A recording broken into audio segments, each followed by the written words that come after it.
I looked something up the other day. I'd heard someone else talk about this, and it kind of, I don't know if it appealed to me, but it intrigued me. I actually looked at the actuarial tables and determined when, according to the actuarial tables, am I likely to die? And how much time do I have left? And according to the actuarial tables, I have 1,073 weeks of life left. And so I said, that's something I should probably be aware of. Because the reality is that often it feels like there's more time, but eventually there isn't any more time. And so one of the things that I did is that I actually read about someone doing this. I would like to credit the author. I don't remember who it is, though. Is that he did something very similar. And every week he had a jar of marbles. Now I currently have a jar with 1,073 marbles in it. And I have another jar right now that actually, I started this last week, so there's only one marble in it. And every week I take one marble out of what remains and put it into the jar that represents what's gone by. Because the thing is that as time goes on, life runs out. As time goes on, there are more and more things that we'd like to do with our lives that maybe we haven't gotten to yet. So the question I want to ask is is that as you think about your life, is your life on the path that you would like it to be on? Right? Because it's never too late to actually, change the path of our lives. And I think one of the things that's important that as we think about our lives is to look back on the part of your life that's already passed. And if you think about your life as it's already passed, what are those things that you regret the most, right? What are those things that you wish you had done differently? And maybe most importantly, what are those things you wish you had done, but you never did? And so now with that framework in mind, and this isn't meant to be a downer, right? I don't think we should be hanging out in our old regrets. But I do think we should evaluate our lives, right? Because, people talk about experience as a great teacher. That's not actually true. Experience is only a great teacher if you evaluate your experience. Evaluated experience is a great path forward. So thinking about the things that you have come to regret in your life, again, not beating yourself up on it, not hanging on to them, but knowing your own experience of life, when you start to think about the time in your life that you have remaining, are you on a path that you want to be on? Is your life heading in a direction that you want it to? Right? Because one day, each of us will be knowing we're in our final moments. And in those final moments, are we just going to sit down and have more of the same regrets we had before? Or are we going to say that, no, I'm going to take the time I have left. I have my 1,073 weeks, right? All of you probably have more than 1 week left. I'm counting on that, right? You can do something no matter where you are in your life, right? No matter how old you are, no matter what physical limitations may have arisen. There are things that call to your heart. There are. And can you do something with that? Do you see a future where maybe you can kind of get on the path to doing those things? Is that something we really think about?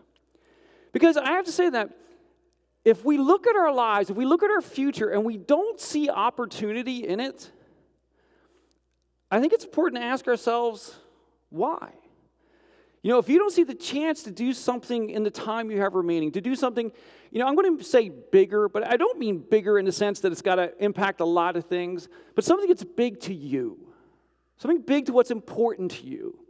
If you see that thing in front of you that is big, and you're not trying to get there, if you're not trying to figure out how to do it, why aren't you? Why aren't I? And I think that for any of us, the question that comes to our mind is that when we see something that's important to us and we're not going for it, the thing that prevents us from doing it is fear. It's fear. We're afraid of something. And so this week I wanted to wrap up the series we started a couple weeks ago. Why am I so afraid? And kind of talk about those issues. Now, I do want to make a quick comment. I forgot to do this. Ruthie's not here today, and we have a policy that an adult is never in a room alone with children. So we're leaving the Sunday school door open. So I know it's a little bit distracting, but you guys are grown-ups, right? So you're going to keep your focus on what's happening here, right? Right? If you would like, Miss Bonnie will give you a summary afterwards if you're interested in what they talked about. I will give you a hint. They're actually starting a new book today, The Dead Sea Squirrels, which is kind of cute, where they investigate some Bible mysteries from some squirrels who were there and actually got petrified, but somehow came back. Or we're telling the kids they're statues, I think. But they were statues, and they came back. So if you would like to know about the Dead Sea Squirrels, Miss Bonnie will catch you up after church, okay? So kind of back to this issue of kind of, why am I so afraid? And we kind of kicked off into this kind of coming out of the election season. But it was driven by something that I felt like I was seeing happen more and more often. That in recent years, people that I'm aware of, and I think honestly the nation as a whole, has become increasingly afraid. That we spend more and more of our lives wrapped up in fear of some sort. And so what we did the first 2 weeks was look at a couple things that we thought might be connected to that. The first week we talked about the idea of partisan politics and this kind of whole machine that exists on both sides to keep you afraid, to try to keep me afraid. Then last week we talked about the issue of our circumstances. That our circumstances, the things around us, occupy our attention so much that we get caught up in those. And in both of those things, what's going on, or there are all these things that you cannot actually control, right? Whether it's politics stuff, whether it's circumstances, whether they're these other big issues that you just can't get control over. And when we focus on things that we cannot control, the natural result of that is fear. It just is. Because all you see is things you can't control. And in both cases, what we kind of boiled it down to is that maybe the solution to that is to not focus so much on what we cannot control, but to start to look locally. Start to look at the people who are actually in our lives, and the people who are in our neighborhood and in our region, places where we can actually do something. And if we would start to invest in others, and use the gifts we're given to transform others' lives, it starts to transform our own. That somehow that is the thing that really breaks us out from fear. Now, the thing I think I've come to conclude, this is just my opinion, but I think I can back it up pretty well, is that the solution to our fear does not come by concentrating on the fear. The way we actually get free of our fear is to focus on things that we can control, right? Again, focusing on the people in front of you, the thing we've been talking about the last few weeks. So today, as we kind of wrap things up, I want to look at this idea of maybe that all fear is not created equal. Because if the way we break free of our fear is to focus on things other than that great big stuff creating fear, but we seem to be conditioned to focus on all those things, it means what we need to do is make some kind of change. We've got to do something differently. But of course, what's the problem with change? Change is scary. And so I'm saying that somehow the way to break free of your fear is to do something that makes you scared. Scared is another word for fear, in case you missed it. Right? So what do we do there? Well, I think it comes down to this idea of there are two different experiences that we have with our fear. We have fear from a passive position in many cases. Right? When we're watching only national politics and only national news, what are we doing? We're just sitting back, letting someone else tell us everything we should be afraid of, everything we should be worried about. Right? When we focus on our circumstances, we're just kind of sitting back, being freaked out by things we can't change. But when we do something, when we step out to serve others, when we begin to pursue the path that God has for us, now that's scary, meaning there's fear, but now you're active in it. See, active fear can be energizing, right? Active fear can be motivating. The reason I used to like rock climbing, other than maybe mental health issues I might have, right? But the reason I used to like rock climbing was because it was scary. right? That you would push yourself to the edge of something to improve your abilities, to kind of overcome this emotional fear that was there. Active fear propels us. Or let me say it differently. Being active in a situation that might be scary propels us because you start to see progress. You start to see change. So what I wanted to do this week is walk through another narrative between Jesus and his disciples. Now, the narrative this week looks a lot like the one we talked about last week. It involves Jesus teaching a large crowd, healing people. It involves him putting his disciples on a boat, and there is a big rough sea out there. But it's a different narrative. So to make sure that everyone was kind of riding along with this, I stole one of Bonnie's cartoons. So I have a 2-minute version of my sermon coming up for you, and then we'll walk through the scriptures behind it and see what's involved. All right, so here's our cartoon. Stories of the Bible. Peter walks on water. This is Peter. Hey-o! Whoop. Peter was a fisherman who was called by Jesus. Hey! Peter saw the many miracles of Jesus. Whoa! And he heard all his teachings. Great crowds followed Jesus wherever he went. One day after Jesus had done a great miracle, he sent the disciples in a boat across the lake while he stayed and sent the people home. See ya! Hey, Jesus! After sending them home, Jesus went up into the hills by himself to pray. Meanwhile, the disciples were in trouble far away from land, for a strong wind had risen, and they were fighting heavy waves. Ah! About 3 o'clock in the morning, Jesus came toward them, walking on water. When the disciples saw him walking on the water, they were terrified. Ah! In their fear, they cried out, "It's a ghost!" Hold on there. But Jesus spoke to them at once. "Don't be afraid," he said. "Take courage. I am here." Then Peter called to him, "Lord, if it's really you, tell me to come to you walking on the water." So Jesus said, "Yes, come." So Peter went over the side of the boat Whoa! You're awesome! and walked on the water toward Jesus. But when he saw the strong wind and the waves, Ah! Whoa! he was terrified and began to sink. Baby, help me! "Save me, Lord!" he shouted. Jesus immediately reached out and grabbed him. Jesus said, "You have so little faith. Why did you doubt me?" When they climbed back into the boat, the wind stopped. Then the disciples worshiped him and said, "You really are the Son of God."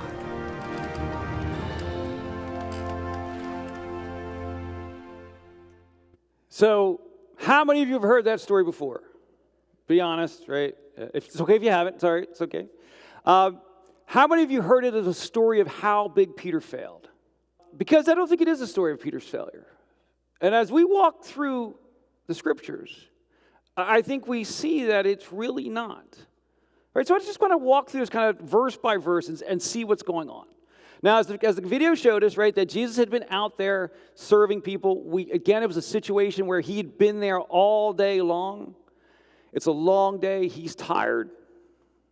The disciples are probably tired. This actually occurs right after the feeding of the 5,000. So they'd had to kind of do all that work of kind of passing the food around. And it says that, well, Jesus made the disciples get into the boat and go on ahead of him to the other side, while Jesus dismissed the crowd.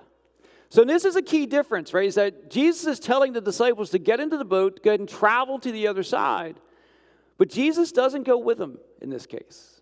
Right? Jesus says, "I'll meet you guys over there." Right? For Jesus, after he had dismissed the people, he went up on a mountainside by himself to pray, and later that night he was there alone. Now, this is an interesting thing. This kind of ties back to something I talked about a little bit last week. Remember I said that one of the things that's important to remember is that we are both physical and spiritual beings. Yet we tend to focus a lot more on our physical side. Like when we get physically tired, we rest or we go to sleep or something like that. But notice that Jesus is taking care of his physical needs, his emotional needs, and his spiritual needs, right? That he's physically resting. He's getting away from the crowd for a little bit to kind of recover, so that helps him emotionally. But he also spends time with God, which recharges him spiritually. And one of the things I think that can so often cause us to have a sense of burnout and hopelessness is when we don't care for that spiritual side of us.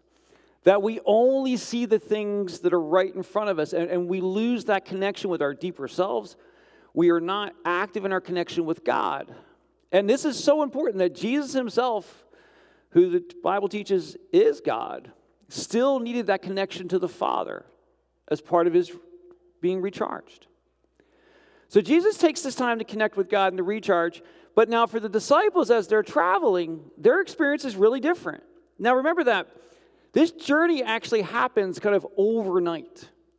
So they've gotten to the end of a long day. They are certainly tired, but many of them were professional fishermen, so they would have been comfortable sailing at night. But it's kind of interesting is that according to the cartoon, it says that they run into Jesus about 3 o'clock in the morning. What the Bible actually says is that I think it's the third watch. Anyway, it's one of the watches. And what they did is in that ancient clock, they actually divided up into 3-hour windows. So it's somewhere between 3 a.m. and 6 a.m., which means that they've been on a boat, on the sea, in the wind, fighting the waves since probably just after dark last night to just before the dawn. So they are physically exhausted, right? They're going to be emotionally torn up. And in fact, the narrative tells us that the boat was already a considerable distance from the land, buffeted by the waves because the wind was against it. So for them, this journey is getting hard. And you think about this, it's like, well, I'm doing what Jesus told me to do. Shouldn't that be the easy road? That's kind of not how it always works. I mean, sometimes it comes together, but sometimes there's difficulties in the journey. All right, we saw that last week with the storm. We see it again this week with the winds. So, they're probably kind of tired. They're probably frustrated, and they're kind of like, where's Jesus? Like, why are we going through all this? What is he doing? And finally, he does appear. But what we find in the narrative is that the people are not happy to see him. It says, shortly before dawn, Jesus went out to them, walking on the lake. When the disciples saw him walking on the lake, they were terrified. It's a ghost, they said. And they cried out in fear. Now, they had seen Jesus do many amazing things, but they had never quite seen this. And it's important to note that he's not just walking on the water, he is walking on waves, right? Just rough, tumultuous water. And an important thing to understand, why did they go, oh, it's a ghost, as opposed to, what is that? They say it's a ghost. It's important to understand that in ancient Hebrew literature, rough water was a representation of evil, of chaos. So from their perspective, the narratives they had heard over and over again is that rough, tumultuous water is chaos, it's evil. So they're like, what kind of evil was rising up from this? That would be kind of their natural perspective based on the narratives they would have heard. But now Jesus is aware that they're afraid. It says, Jesus immediately said to them, take courage, it is I. Don't be afraid. Now, in that moment, what would you do? I mean, what did most of the disciples do? Most of the disciples just sat there. As far as we can tell, they didn't really do anything. But for Peter, his reaction was different. Right? Peter calls out to Jesus. He says, Lord, if it's you, tell me to come to you on the water. So Peter sees Jesus there, and Peter wants to step out. Right? While the rest of the disciples sat there fearful, Peter wanted to do something. And one of the things that I always like to point out in this is that Peter has a real reputation for being impulsive. And it is a well-earned reputation. It's why he's my favorite character in the Bible. Right? Because he often seems so impulsive. But I don't think he's being impulsive here. I think he's actually showing us kind of how do we decide to step out? How do we understand the steps that we should take? Because notice that he does ask Jesus for direction. Right? He says, come to me. Tell me to come to you. But notice before he even does that, he says something else. He says, Lord, if it's you. In other words, I'm not going to rely on just my own idea of what I should be doing.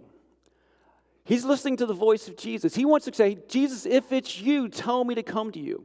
I'm going to rely on you, Jesus, to help me know what my call is. What am I supposed to be doing? What should I do next? I mean, one of the most difficult aspects of our faith walk is what the Christian word is discernment, right? Discerning, is this what I'm really supposed to do, or is this just something I want to do? Right now, there's nothing wrong with doing something you want to do. Probably not hurting anybody or anything, right? But there's nothing wrong with doing something you want to do. But understand, if you just decide to do something you want to do, that God's not calling you to do, God said, well, that's your choice. Go for it. See how it goes. The difference is that if we actually discern that God is calling us to do something, the promise is God is in it with us. That God will walk it out with us. That God will give us the support and help that we need along the way. So when we decide to step out and do something, it's really, really important to know whether this is just something I want to do, I'm going to go for it, or no, this is something God's calling me to do. And then I'm going to follow his leading. I'm going to trust him to show me the way. Then I'm going to be willing to do things that I'm not sure I can fully figure out on my own and believe that he'll be with me in it and bring me through it. So how would Peter know? How would Peter know if it was really Jesus? Well, he'd hear the command, and he would recognize Jesus' voice. Why would he recognize Jesus' voice? Because he spent lots of time with him. He was in a relationship with him. He talked to him all the time. So how do you and I know whether something is just our own personal desire and we want to attribute it to God, or is it really coming from God? How do we know when it's God's voice? Because we don't hear an out loud voice. Right? What we hear is a leading inside, a guiding inside. And how can you tell whether that's just your own emotions or it's really God leading you? Well, you got to learn his voice. You got to talk to him. We talked about this last week. You want to talk to him. You want to be in prayer. You want to hear from him. Right? You want to read his word. You want to be in teaching together like this. You want to be surrounded by people who are also seeking God's leading, who can support you in your efforts. Right? Just like we get to know someone's voice by interacting with them in our physical world, we get to know God's voice by interacting with him in our spiritual world. So when he hears Jesus' voice, he knows that it's Jesus. And Jesus says, come. In other words, go ahead and take that step. Yeah, I know that you're scared now because of all the wind, and I know that that first step that I'm calling you to take is also scary, but I am calling you to do this. So take that step. So Peter steps out of the boat. And the important thing is that no one other than Peter even makes a move to step out of the boat. So it says, Peter got down out of the boat, walked on the water, and came towards Jesus. Now, how frightened must he have been? How frightened must he have been? But he took it. So what that means is that every person in that boat was afraid, including Peter. But for everyone else in the boat, they were in a passive state. It's all so scary. It's all too much. I just want this ride to be over. I just want to be done. But for Peter, he was taking action as Jesus led him to. He stepped out, and being active in his fear, following his call, enabled him to carry forward. While everyone else kind of just sat there as spectators, Peter was out walking on the water. And I believe that again, he was as afraid as anyone. But the difference is he's stepping out in faith. He's doing what Jesus has called him to do. And he makes progress. Now, we don't actually know how much progress he makes. Did you get one step in, get two steps in? How many steps did you get in? Right? How many steps did I get in? right? We know that he made some kind of progress because it says that he came towards Jesus. But as he's navigating his way towards Jesus or walking towards Jesus, something begins to happen. It says that, but when Peter saw the wind, he was afraid. Beginning to sink, he cried out, "Lord, save me." Now, when did Peter begin to sink? Why did Peter begin to sink? Because he changed his focus. Right? As he began the journey, he was walking because he was focusing on Jesus. He was focusing on doing what he'd been called to do. He began to sink because he started to change his focus. His focus moved off of Jesus and towards the opposition, towards the barriers, towards the things that were scary around him. And he started to focus on those. And as he focused on those, it blocked his view of who was calling him. All he saw was the fear and the wind. That for him, he had gone from being in this active state, doing something productive, following his call. He began to move into that passive state. What are all the things around me that are so scary? What are all the reasons this is going to fail? What are all the reasons that I'm just not going to make it? And as he focused on all those reasons he's not going to make it, what did he do? He assured that he wasn't going to make it. So now as Peter begins to sink, the narrative tells us, immediately Jesus reached out his hand and caught him. "You have little faith," Jesus said. "Why did you doubt?" Now, the first thing I want to focus on there is that how long did it take Jesus to reach in and grab him? Did it immediately? Right now, I'm not saying that when you're following your call in life that you will not have challenges and you will sometimes wonder what's going on. But ultimately, Jesus was there. And then Jesus says to him, "Why did you doubt?" And this so often is, in my experience, at least I hope yours is different.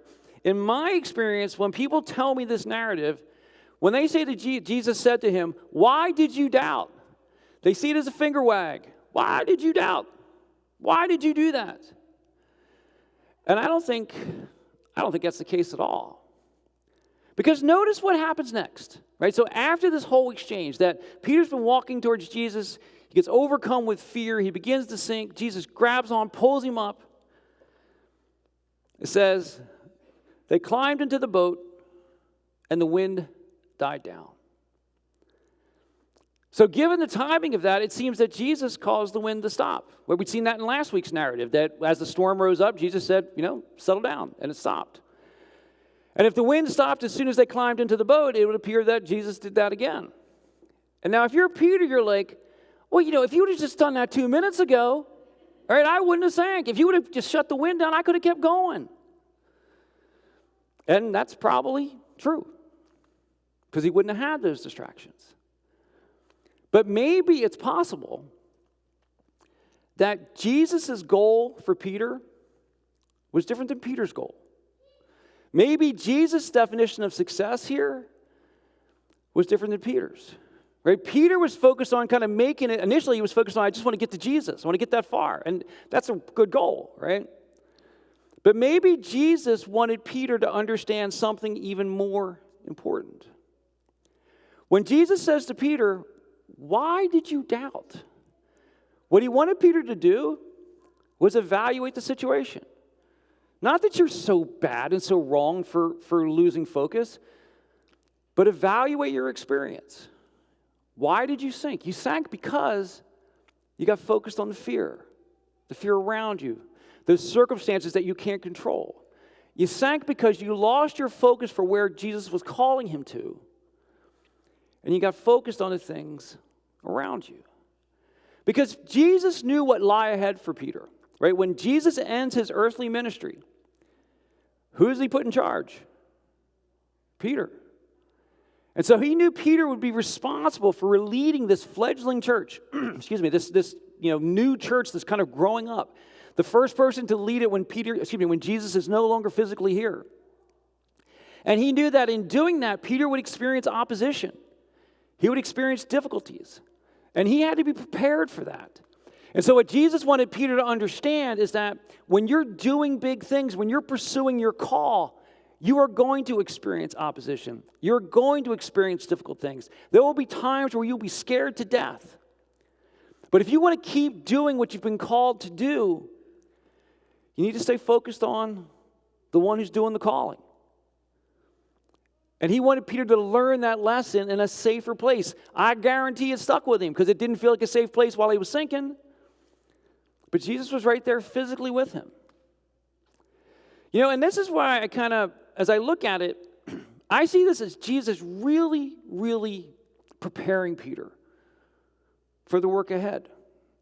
You know, and the thing that I find interesting is that Peter experienced something absolutely incredible. Right? For Peter, he was an active part of this experience of walking on the water, of connecting with Jesus. Everyone else was just a spectator. Everyone else just watched. And here's the thing.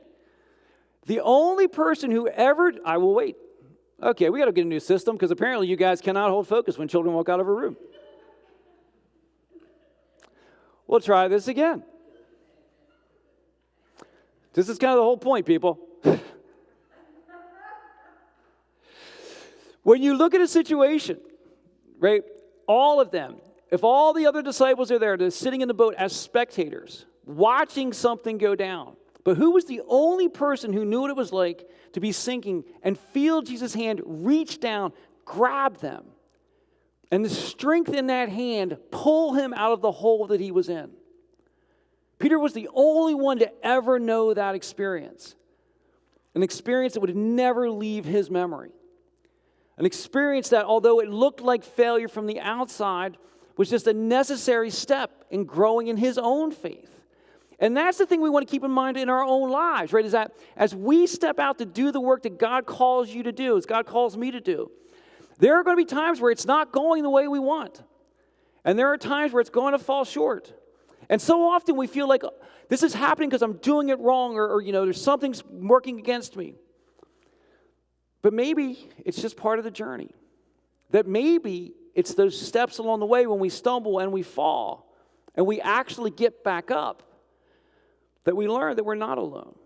We learn that we can step out and try really hard things. And just because that thing didn't work out doesn't mean the journey is over. It's such a valuable lesson. The thing is that this is a really important thing to internalize. I do my best to internalize this.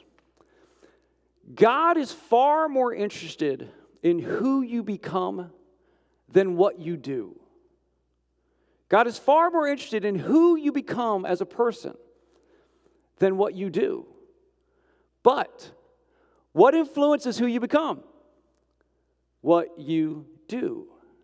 And that's the cycle. Right? That if Peter's only goal was, I'm going to get as far as Jesus, I'm going to be the guy who holds up going, I did this, no one else ever did. He wouldn't learn anything from that. He probably would have gotten cocky about it. Right? But in that failure, in that sinking, he learned that lesson. That you can get it wrong. You can fall down. You can fall short. And you can still carry on. That God's not going to stop trusting you just because you fell down one time, or 10 times, or 20 times, or 30 times. It's part of the journey. And so as we look at our own lives, getting back to that question, how do you see the remainder of your life? You know, how many marbles do you have left? I jokingly lost all mine a long time ago. All right, but how many more, if you were doing the same exercise I'm doing, how many marbles do you have left? You've got enough to do something. There's something on your heart. There's something on your mind that is drawing you. Is it the voice of God guiding you? Try to discern it. Connect with Him. Pray about it. Read His Word. Be surrounded by other people who are pursuing that. And as you feel that call, and you may not be 100% confident, but there's just this thing that kind of just keeps holding on to you. Take those steps. It may not succeed the first try. It probably won't. But God will do something in that, and then you will grow. And you'll become more of a person who can do more. And the way we grow the most is by serving the people around us, right? That it will have times of fear. Important things will be scary sometimes. But as you stay in that journey, you grow, you become more capable, you do more things, you grow some more. And in the time we have left, we can really look at our lives and say, I did the things that God called me to do. And there's truly no greater satisfaction in life than pursuing that path. Pursuing that path free of fear that owns you. It doesn't mean you won't ever be scared, but know that you're active in what you're doing, and the fear is driven by the pursuit God has called you to.